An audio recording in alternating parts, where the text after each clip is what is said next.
सोचिए, हजारों किलोमीटर दूर कोई झगड़ा हो रहा है और उसका असर सीधा आपके हमारे किचन तक पहुंच जाए। सुनने में अजीब लगता है ना। पर हाल ही में कुछ ऐसा ही हुआ। एक ग्लोबल टेंशन ने भारत की एनर्जी सप्लाई की नब्ज पर हाथ रख दिया था।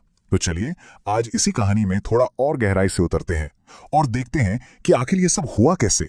देखिए, दुनिया के एक कोने में तनाव बढ़ा और उसका सीधा असर भारत में एक बहुत बड़ा संकट खड़ा हो गया।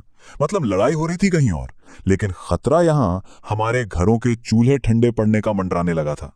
अब हुआ ये कि इस झगड़े की वजह से ना दुनिया का एक बहुत ही जरूरी एनर्जी रूट, आप उसे एक तरह की एनर्जी हाईवे समझ लीजिए, वो लगभग ठप पड़ गया।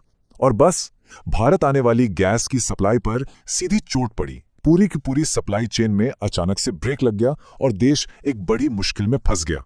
तो सवाल यही उठता है कि जब एनर्जी का इतना जरूरी रास्ता ही बंद हो गया, तो भारत ने इस मुश्किल का सामना आखिर किया कैसे? कैसे एक घरेलू समस्या जो इतनी बड़ी होती जा रही थी, उसे सुलझाने के लिए डिप्लोमेसी यानी कूटनीति का सहारा लिया गया।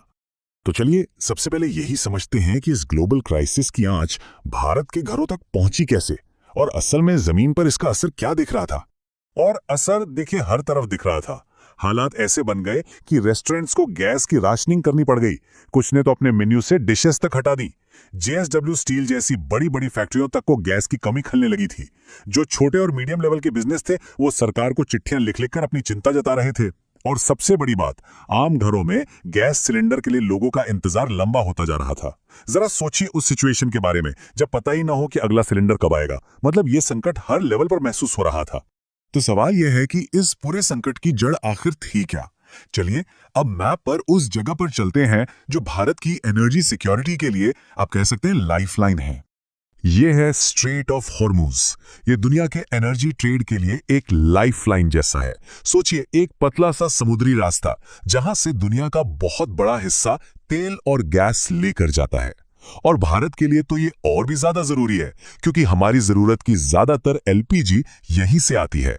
तो जाहिर है जब ये रास्ता बंद हुआ तो हमारी सप्लाई लाइन पर सीधा सीधा असर पड़ा। जब ये संकट पीक पर था तो भारत के 22 जहाज, जिन पर हमारे ही नाविक थे, वो फारिस की खाड़ी में फंस गए थे। और इनमें से कई जहाजों पर क्या था? भारत के लिए बेहद जरूरी एलपीजी। अब ये आंकड़े हमारी डिपेंडेंसी, हमारी निर्भरता की पूरी कहानी को एकदम साफ कर देते हैं। हम अपनी जरूरत के करीब करीब 90% एलपीजी बाहर से मतलब इंपोर्ट करते हैं, और उस इंपोर्ट का भी 60% हिस्सा इसी हॉर्मुज के रास्ते से आता है। तो अब आप समझ सकते हैं कि इस एक रास्ते के बंद होने का मतलब हमारे लिए क्या था। ये एक बहुत बड़ी वल्नरेबिलिटी थी। तो ऐसे मुश्किल हालात में भारत ने चुना डिप्लोमेसी का रास्ता। चलिए अब कहानी के उस हिस्से में चलते हैं जहां देखते हैं कि कैसे डिप्लोमेसी की साइलेंट पावर ने इस बड़े संकट का हल निकाला। भारत ने यहां एक बहुत ही सधी हुई, एक बहुत ही कैलकुलेटेड डिप्लोमैटिक चाल चली। हमारे प्रधानमंत्री और विदेश मंत्री ने सीधा अपने ईरानी काउंटरपार्ट से बात की।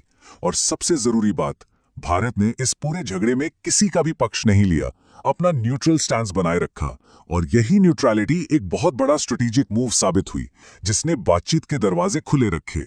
और इसी सीधी बातचीत का नतीजा ये निकला कि ईरान भारत के पहले कुछ एलपीजी टैंकरों को सेफ पैसेज यानी सुरक्षित रास्ता देने के लिए मान गया। और जैसा कि हमारे विदेश मंत्री एस जयशंकर ने साफ किया, ये कोई लेन देन या कोई सौदा नहीं था। उन्होंने कहा कि ये फैसला भारत और ईरान के बीच जो पुराने और गहरे रिश्ते हैं, उनके आधार पर लिया गया। ये दिखाता है कि ये विशुद्ध रूप से डिप्लोमेसी की ताकत थी। और फिर इन सारी कोशिशों का नतीजा सामने आया। एलपीजी टैंकर शिवालिक सुरक्षित गुजरात के मुंद्रा पोर्ट पर पहुंच गया। ये सिर्फ गैस से भरा एक टैंकर नहीं था, ये उम्मीद लेकर आया था। ये एक बहुत बड़ी राहत की खबर थी और एक बहुत बड़ी डिप्लोमेटिक जीत भी। जहाज तो आ गया, सबने राहत की सांस ली, लेकिन क्या ये समस्या का पूरा समाधान था, या कहानी में अभी एक ट्विस्ट बाकी है? चलिए अब इन नंबर्स को थोड़ा और करीब से देखते हैं। तो जो पहले 2 जहाज आए, शिवालिक और नंदा देवी, वो दोनों मिलकर करीब 92,000 टन एलपीजी लेकर आए। सुनने में ये नंबर काफी बड़ा लगता है ना? लेकिन अब इस नंबर को देखिए। भारत में हर दिन, जी हां, एवरी सिंगल डे लगभग 90,000 टन एलपीजी की खपत होती है। अब जरा इन दोनों आंकड़ों को एक साथ रखिए। इसका मतलब क्या हुआ?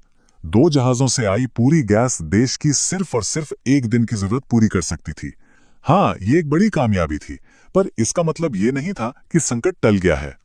यहां तक कि इसके बाद जो 6 और जहाज आने वाले थे, वो सब मिलकर भी मुश्किल से 1 और हफ्ते की जरूरत ही पूरी कर पाते। तो मतलब एकदम साफ है, ये एक शॉर्ट टर्म फिक्स था, एक बैंडेड की तरह, जो फौरी राहत तो देता है पर असली इलाज नहीं होता।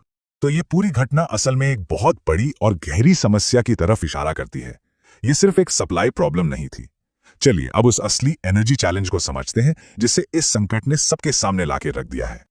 और ये जो डिमांड और सप्लाई का गैप है ना, वही असली चुनौती है।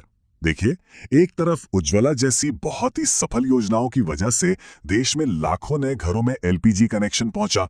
इससे डिमांड यानी मांग बहुत तेजी से बढ़ी। ये हमारी सफलता की कहानी है। लेकिन इसी कहानी का दूसरा पहलू ये है कि हमारा घरेलू उत्पादन, हमारी डोमेस्टिक प्रोडक्शन उस स्पीड से नहीं बढ़ी, और इसी गैप को भरने के लिए हम इंपोर्ट पर यानी आयात पर बहुत ज्यादा निर्भर हो गए।